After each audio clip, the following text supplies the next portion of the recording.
Le fait que l'administration Trump ait invité Vladimir Poutine en Alaska est un geste très important à de nombreux niveaux et la manière dont la réunion s'est déroulée est, je pense, très encourageante en ce sens.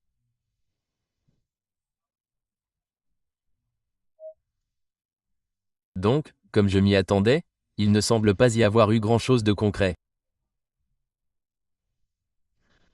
Ils n'ont pas annoncé grand-chose, mais Vladimir Poutine et Donald Trump ont tous deux été très positifs à propos de la réunion. Trump a en fait déclaré que la réunion avait été un succès sur 10 et Vladimir Poutine a suggéré que nous nous parlerions très bientôt et que nous nous reverrions très bientôt, et Poutine a suggéré que la prochaine fois, ce serait à Moscou.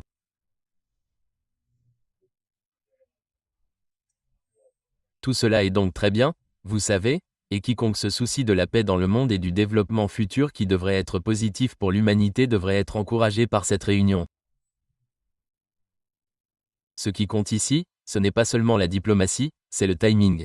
Un geste comme celui-ci entre Washington et Moscou nous montre que les deux parties pourraient enfin comprendre que la confrontation ne peut pas durer éternellement. Il ne s'agit pas seulement de l'Ukraine. Il s'agit de reconnaître un changement plus important dans la dynamique du pouvoir mondial. Et si nous avons appris quelque chose de l'histoire, c'est que des rencontres inattendues peuvent ouvrir des portes que d'autres pensaient fermées. Je pense que cette fois-ci, Trump joue le jeu d'une manière différente. Ce qui semble plus chaotique parce qu'il y a beaucoup plus de tromperies, beaucoup plus de scopes, beaucoup plus de tromperies de la part de ses opposants. Mais vous savez, je ne pense pas que ce soit une nouveauté. Je pense que Trump avait cette intention depuis très longtemps. Et je pense que ce n'est même pas une idée si radicale parce que les États-Unis et la Russie étaient alliés pratiquement depuis le début du pays, vous savez, depuis la création des États-Unis. Ils étaient donc alliés pendant la guerre d'indépendance. La Russie était un allié majeur des États-Unis pendant la guerre de sécession, ce qui est quelque chose qui a été effacé de l'histoire, puis ils étaient de très proches alliés pendant la Seconde Guerre mondiale. C'est souvent oublié. Les États-Unis et la Russie étaient autrefois frères d'armes contre l'Allemagne nazie. Nous nous sommes éloignés de cet esprit, mais il n'est peut-être pas impossible de le redécouvrir, même si c'est pour des raisons différentes. Pendant tout le XIXe siècle, les États-Unis et la Russie ont partagé une coopération, une alliance et une amitié très étroite qui, vous savez, étaient considérées par de nombreux historiens comme faisant pratiquement partie du folklore national américain.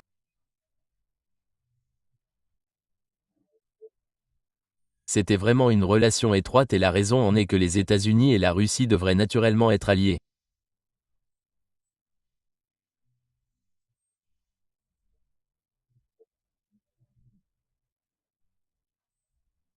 Leur hostilité et leur division ont été artificiellement créées par les vestiges de l'Empire britannique, car ce qu'ils ne veulent absolument pas, et ce qu'ils essaieront de faire dérailler à tout prix, c'est que les États-Unis entretiennent des relations amicales, constructives et étroites avec la Russie.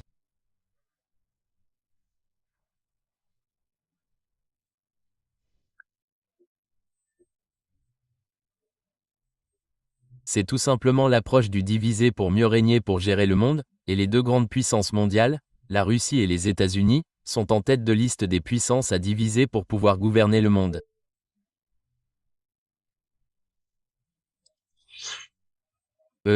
Quand vous avez mentionné le changement, que se passerait-il si les deux nations se connectaient par la ligne de partage des eaux?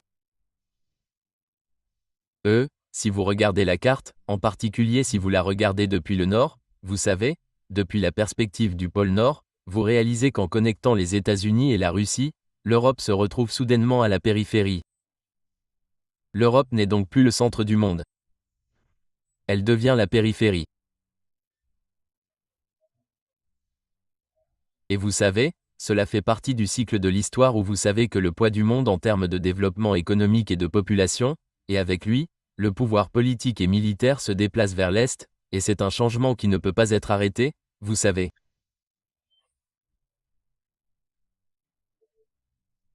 Donc, vous savez, au cours des 40 dernières années, nous avons assisté à l'essor irrésistible de la Chine, qui est désormais l'une des puissances dominantes dans le monde. Vous avez l'essor de l'Inde.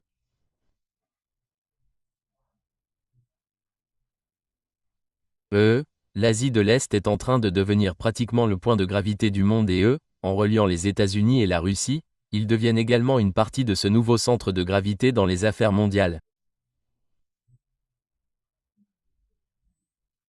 C'est plus qu'une question de géographie. Si les États-Unis et la Russie se réalignent, ils pourraient façonner un nouveau monde multipolaire, un monde où le pouvoir n'est pas monopolisé mais équilibré.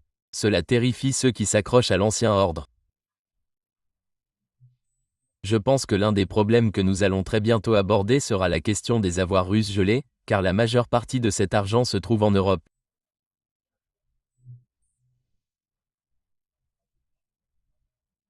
Je pense que sur les 300 à 35 milliards estimés, seuls 5 à 8 milliards se trouvent aux États-Unis.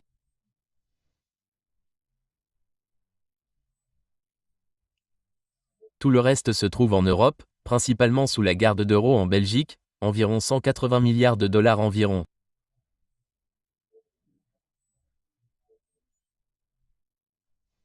Il était censé y avoir environ 70 ou 71 milliards en France, mais selon les derniers chiffres, ce n'est que 25 milliards.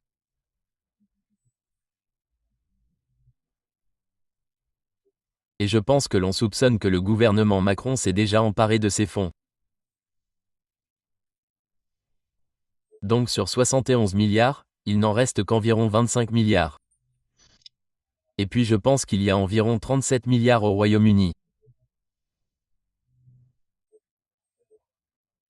Je pense donc que l'une des choses évidentes dont Trump et Poutine discuteraient en termes de développement et d'investissement, et c'est la seule chose qui est prévisible à propos de Trump, c'est qu'il sera favorable aux investissements russes aux États-Unis, car rappelez-vous qu'il veut réindustrialiser les États-Unis.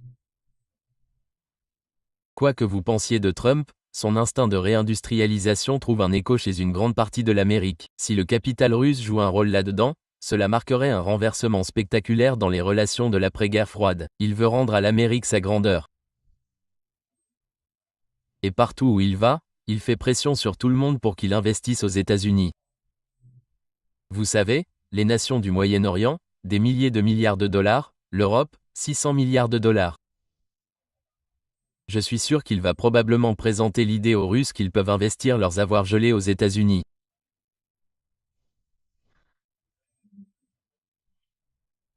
Du point de vue russe, c'est un investissement pratiquement brillant pour améliorer leurs relations et renforcer la coopération économique. Et pour le même prix modique, ils peuvent infliger un autre coup de pied humiliant aux Européens. Donc, je pense que si j'ai raison à ce sujet, et je pense que je serai prêt à parier que j'ai raison, je pense que nous apprendrons bientôt que, vous savez, Trump donnera un ordre pour que, eux, ou les Russes le feront avec le soutien des États-Unis pour transférer les avoirs gelés de la garde européenne à la garde américaine.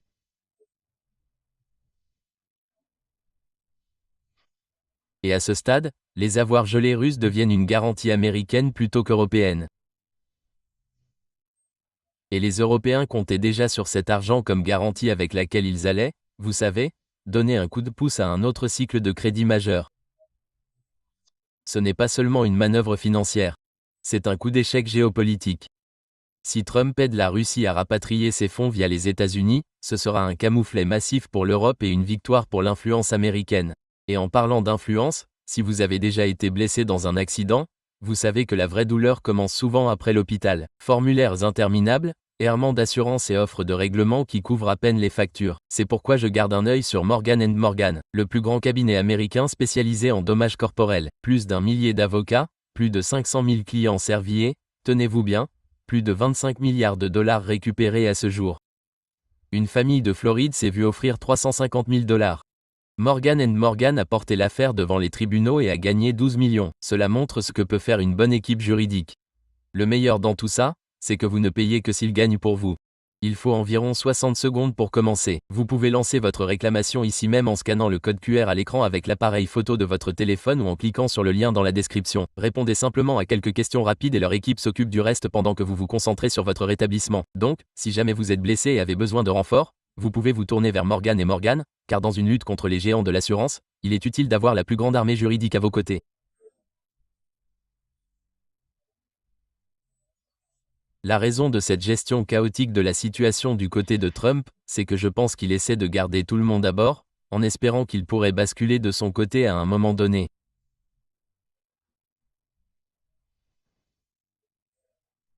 Et nous, vous savez, nous devons nous demander qui sont les NE accent aigu aux conservateurs. C'est un groupe relativement restreint. Et pour la plupart, ils sont dans le milieu universitaire et dans les médias.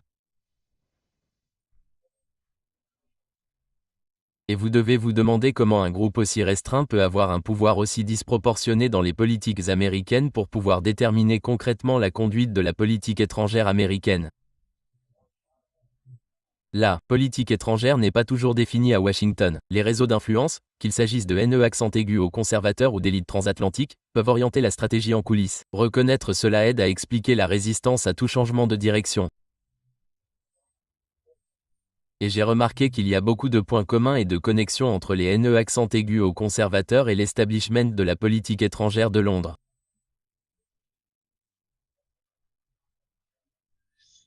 Je dois donc supposer que, d'une certaine manière, ils sont soutenus par Londres et qu'ils coopèrent étroitement pour influencer la politique étrangère des États-Unis. Mais vous savez, Londres est désormais dans une position très faible. Ils sont pratiquement au bord d'une crise financière très importante. La situation budgétaire du gouvernement est catastrophique. Je viens de voir des chiffres très récents indiquant que leurs recettes fiscales provenant de la production de pétrole de la mer du Nord se sont effondrées, entre autres choses. Beaucoup de ces projets favoris du gouvernement Starmer s'avèrent beaucoup plus coûteux que prévu. Et donc tout est en train de s'effondrer et pour garder le contrôle, le gouvernement réagit par une répression de plus en plus sévère. Et donc je pense qu'ils perdent leur capacité à influencer la politique étrangère comme ils le faisaient auparavant. Et je dois supposer que dans ce cas, la mainmise des NE accent aigu aux conservateurs aux États-Unis devient également proportionnellement plus faible.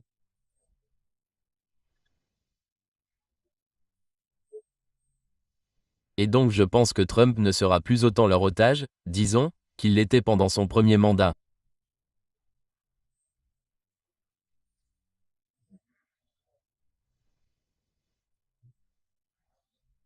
Et puis nous avons également vu que vous savez, il a pris des précautions à Washington DC en transférant le commandement et le contrôle de la police métropolitaine et du maire à sa propre administration et il a fait venir les troupes de la garde nationale.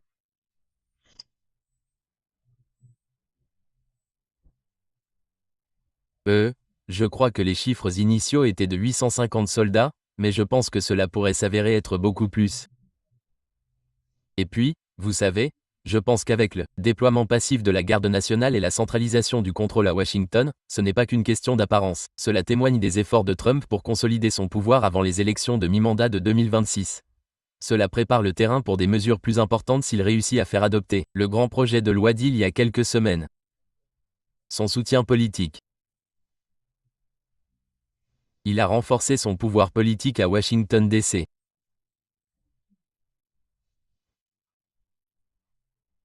Je soupçonne que les dossiers Epstein jouent un rôle là-dedans, et que la raison pour laquelle ils n'ont pas rendu public les dossiers Epstein est qu'ils ont choisi de les utiliser comme levier politique.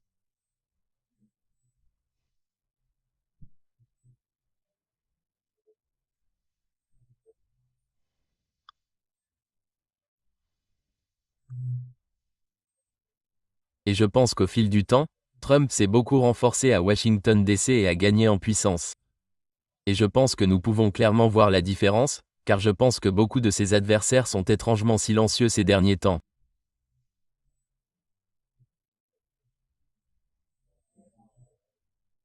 Et vous savez, les médias de l'establishment sont loin d'être aussi virulents dans leurs critiques envers Trump qu'ils ne l'étaient entre 2016 et 2020.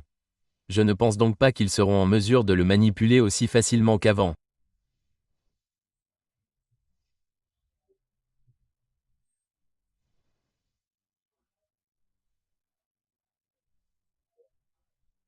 Et je pense qu'il continuera à être très prudent jusqu'aux élections de mi-mandat en 2026. Mais s'il conserve la Chambre et le Sénat, lors des élections de mi-mandat, alors je pense que nous le verrons agir avec encore plus d'audace et apporter des changements encore plus radicaux dans la conduite de la politique étrangère américaine, mais aussi dans la politique intérieure. Nous sommes à un tournant potentiel. Si Trump conserve le pouvoir législatif, nous pourrions assister à une rupture fondamentale avec le consensus de l'après-guerre froide. Cela n'aura pas seulement un impact sur les relations étrangères, cela se répercutera sur les institutions nationales, les médias, la finance et au-delà. La question est de savoir dans quelle mesure le système est prêt à absorber ce niveau de perturbation.